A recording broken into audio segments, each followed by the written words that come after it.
Mark chapter 3 verse 13 hanggang 19. Umakyat si Jesus sa bundok at tinawag niya ang mga taong gusto niyang maging disciples. At pumunta nga sila sa kanya. Pumili si Jesus ng 12 at tinawag niya silang apostles. Sinabi niya sa kanila, pinili ko kayo para makasama ko. Pinapadala ko rin kayo para mag-preach. At bibigyan ko kayo ng kapangyarihan para magpalayas ng mga demonyo. Ang 12 na pinili niya ay sina Simon na tinawag din niyang Peter, sina James at John na mga anak ni Zebedee, tinawag niya silang Boanerges na ang ibig sabihin ay mga anak ng kulog. Sina Andrew, Philip, Bartolomeo, Matthew, Thomas, James na anak ni Alphaeus, Thaddeus, si Simon na makabayan at si Judas Iscariot na nagtraidor kay Jesus. When Jesus told Peter the word, "Come, follow me," that means come, follow me along with James and John, Bartholomew, Thomas, Matthew, James, son of Alphaeus. That means, come follow me along with Judas. Following Jesus means you have to do it together with other disciples. You cannot be a Christian or a disciple of Christ solo. Walang solo-solo dito, boy. Hindi pwede na, di boy, ako na lang makikipag-usap kay Lord, ako at saka siya. Directly na lang para wala nang drama, wala nang iba. Si God lang, sapat na. Oh, man, sounds ganda pakinggan, pero bro, mali yan. Walang ganyan. Kasi, Jesus, or following Jesus, meant to be done by a community. Hindi po ito ginagawa bilang solo mission. Every time nga na nagsisend si Jesus to do a mission, He always do it with through pairs, like dalawa-dalawa. Kasi nga, ang risk po talaga nung ako at si God directly, ang risk po niyan is delulu. Di ba may mga kilala po tayong delulu? Sila na daw yung anak ng Diyos. Stop! Kaya daw ikuman tapos ngayon nagtatago. So, no, I'm not judging him. Like, hindi natin alam kung totoo ba talaga yung mga accusations sa kanya kasi alam niyo naman, in the world of politics, there's a lot of basta maraming nangyayari sa politika, maraming nangyayari. Maraming nakakasuhan na wala naman pala talagang sala. And it's a play of power lang pala. It's the hidden agenda pala so that you could secure your position. Grabe nga eh. Ayoko lang magbanggit dito kasi Facebook, no? Baka madali tayo, pero nakakalungkot lang how politics works. Meron pa naman sa heart ko dati na to serve in a public service, like in politics in the future. Pero thinking about it, gusto mo mag-serve, di ba? Pero yung kalaban mo, boy, hindi mo kilala eh kung ano yung gusto eh. Mahirap na eh. Parang, di ba? Pero pag inutos ng Lord, sige, patay kung patay, di ba? Pero wala pa namang ganung instruction. Pero yun lang, nakakalungkot lang kasi there are people who thinks that they could follow Jesus by themselves, na ayaw na nila ng church kasi nga sa church maraming nangyayari sa church eh. Maraming issues, chismes, ano ba yung mga problems sa church, offense, grabe yan eh. When you do church, and kapag ikaw galing ka na sa church, alam mo yung sinasabi ko na may mga akala nila sila na yung sukdulang kabanalan. Hindi malirip ang kanilang mga grabe, no? Pero pag nakita mo naman, ang dumi naman pala nung nung kwarto. Hindi. Yan. I don't want to mock anybody. It's just me. Pasensya na po, medyo po ako. Makulit. Pero let's go back to the topic.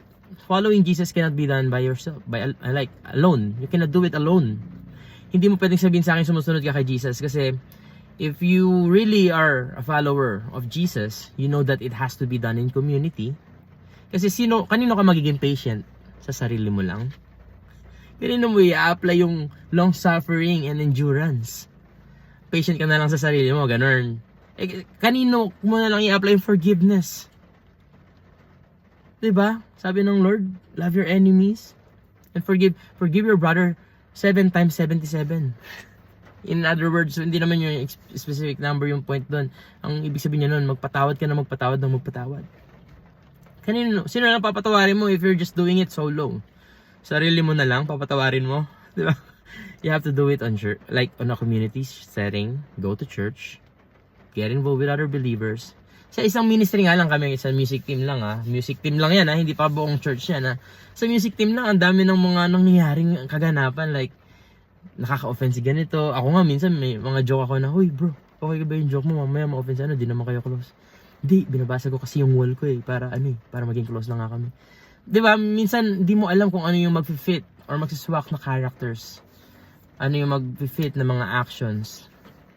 Pero you still have to do it on a community setting. Kasi nga po, when Jesus told Peter to follow me, that means follow me along with Judas. May makakasama ka talagang Judas sa traitor, di ba? I mean, it's not a mockery. Bakit ba tawa ka ng tawa ron? Kuya A, ibig sabihin, may Judas pa rin hanggang ngayon. Marami, nung panahon niya ni Jesus, isa lang sa 12 disciples. Para sa panahon niya, parang meron nga church, lahat Judas Hindi, joke lang. Point ko lang, ako po kasi, whenever I say something about I heard a pastor or I heard someone, hindi po to limited to a specific church. Di ba Kuya A, Victory ka? Ibig sabihin ba yung mga pastor sa Victory yung pinapatungkol mo? Hindi po. Kasi po ako po ay gala. Marami po akong naatin ng mga services. Ay, church shopper ka Kuya A? Hindi po. Meron po akong friend na meron po siyang foundation.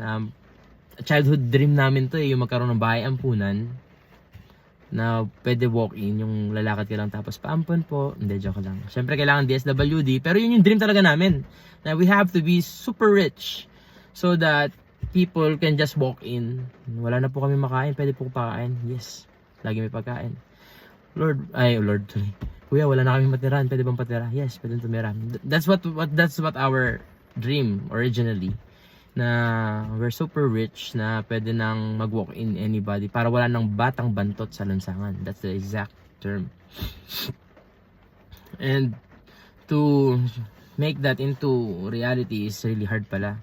Kasi kailangan pala ng yung mga legalities ko consider. Syempre nung pinag-uusapan namin nun, kinakain lang namin nun, boy bawang Yun ang like, magsasaing lang kami, bibili ng boy bawang, tapos kakain kami. Tapos nangangarap kami nung balang araw, wala nang alam mo yun, habang kumakain kami ng boy bawang, iniisip namin yung mga batang nasa lansangan na parang, wow, they're so less fortunate. Pero looking back, parang ang less fortunate din namin that we cannot even afford a proper meal that time. Pero that's all good core memories. And doing ministry together with people, sa tropa namin, for example. Ako sanguine, si Kuya choleric, si Gideon phlegmatic. Hindi, si Kuya yan yata yung phlegmatic. Si Gideon si melancholic. So magkakaiba kami ng parang kinumpleto yung temperaments namin. Though may mga secondary kami na temperaments. Pero yun yung mga namin, temperaments na meron kami. Hindi talaga kami pare-pareho. One time, nasa Anawangin Cove kami, nilibre kami ni Kuya. And then, syempre ako bilang si madaldal sa tropa, talagang daldalan kami ng daldalan. Sabi ni Kuya, guys, tulog kayo kasi ang haba ng biniyahe natin. Syempre, ang Anawangin Cove sa po yan, Zambales. Ang biyahe po namin from Dasma, medyo mahaba, nakakapagod. Sabi niya matulog kami. Kami, hype na hype kami sa location, doon sa place. Grabe kasi siya. Para siyang, yung Anawangin Cove, kung napuntahan nyo na yun, para siyang nakakulong sa isang gilid ng bundok, tapos white sand na. Ang ganda-ganda talaga. And during that time back, 2013 ba yun? 2012? Hindi ko na maalala. 2010 ata? 2010? Basta ganon. Sobrang linis pa nun. Hindi ko na siya napuntahan ulit Hindi ko alam kung ganon pa rin yung itsura niya ngayon. Pero ang ganda niya. And nung naggabi na, grabe yung stars. Sabi ko, ba't parang ang kunti ng stars sa Dasma? Ba't dito ang daming star? And that place really, like parang na-ignite niya yung yung something in my heart na wow, sarap pala mag-travel, sarap palang pumunta sa iba't ibang lugar, na makadiscover ka ng iba't ibang lugar. And but going back to the topic, following Jesus, we are, at yun na nga, na ano po, na maximum storage, no more storage na naman ng aking 128. Kailangan pala, that pala 512 yung binili ko, no? Mahal lang kasi. Pero yun, going back to the topic, ang bilis kong ma-drift off. Kasi ganun nga po eh. Ayun yung isang risk kung bakit dapat may outline eh, no? Pero hindi. Sponty tayo, sponty. Yes. So yan, going back to the topic, church is meant to be a community setting. To be in a community setting. Hindi pwede magawa yung church. Ang ganda sa aktibo ng damit ko. Church can happen anywhere. Hindi pwede mangyari yung church na isa ka lang. Kasi the body of Christ consists of community of believers, community of followers of Jesus. And church tayo sa Sunday. Parang hindi ko na alam sasabihin ko, tara church tayo Sunday. Alam nyo, ang sarap mag-church. Marami, totoo, maraming pwedeng makasakit sa'yo, maraming pwedeng makasagasa ng ego mo, pero isn't that the point? 'Di ba? Dapat mawala nga yung ego natin para nga, kaya ka nga na-offend eh, para ma-check mo rin yung heart mo na, uy wait, ang yabang ko pa, na-offend pa ako eh. Kasi sabi nga nung pastor na favorite ko dati, may pumapalagbang patay. Halimbawa may patay, tapos sinipa-sipa mo, dinura-duraan mo, papalag ba yun? Eh patay na yun. Buhay lang yung pumapalag. Eh tas bilang banat siya ng, that's why sabi ni Paul, I try to die, I make every effort to die daily. Boom! Ang galing ng pastor na yun eh, Pastor Ross. Miss you. Totoo no?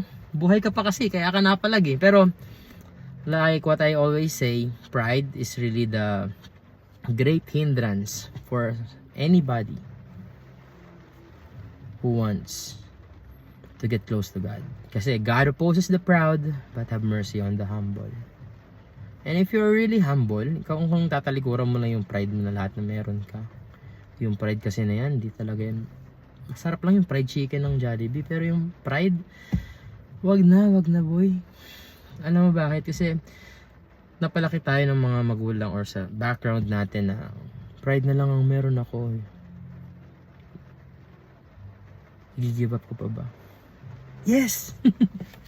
I-give up mo yung pride kasi that's the moment when you swallow your pride. Don't swallow pala. Bakit swallow? Baka mapunta pa sa may digest mo pa, tapos kumalat pa sa mga ugat-ugat mo, no? Idura mo, boy! Spit out the pride. Tanggalin mo yung pride sa yung sistema. Kasi, pride comes before destruction, sabi po yan ng scripture. And, why would pride destroy you? Kasi, everything that is proud always look down on other things. Anyone who is proud cannot look up. You cannot see who's above you. Because you think you're always looking down. Kaya nakakasira po ang pride kasi lagi kang nakatingin sa baba, hindi ka makatingin sa taas. And kapag lagi ka nakatingin sa baba, hindi mo makikita yung God. Kaya nga sabi doon blessed are the one who is poor in spirit. It speaks about humility. It speaks about na alam mo na that you are poor. Pagdating sa spiritual stuff, you don't know anything, and you depend on anyone na mas may alam, mas maalam, or you really depend on anyone na mas makakapag-lead sa'yo. The one who's poor in spirit is blessed because the kingdom of God is theirs. The kingdom of God cannot be to anybody who is proud. Blessed is the one who humbles himself down, because God will show mercy on anyone who is humbling down. Though anybody who's living in humility talaga, they are the ones who will see God.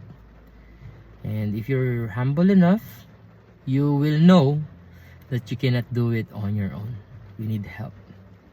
That's why you go to church. You get into a community who would encourage you. So let's finish this with the favorite analogy. Analogy ba tawag ito? Yung nagbabagang mga uling nag-iihaw ng bangus na merong kamatis, sibuyas, luya. Sarap. Sarap na pag umuulan sa ating bangus. Yung mga uling na nagbabaga magkasama, kahit yung pinakamalakas na baga dun sa mga uling na yun, tanggalin mo, ihiwalay mo. Mawawala yung baga niya eventually. That's what will happen if you would go on solo. But there are times, yeah, probably, like nangyayari sa akin, when I get depressed, like, sobrang ayoko ng tao, naging anti-social bigla, si Mr. Extrovert. Paano nangyari yun? It happens. It's good that you have a church, a community who will break the walls kahit na tanggalin nila or i-overlook nila yung courtesy. Church community, real friends will get inside your room, hug you in the bed, and they will not advise you. They will just hug you and let you know that they are just there for you. And that's really that's crucial for someone who's going through depression. God bless everyone.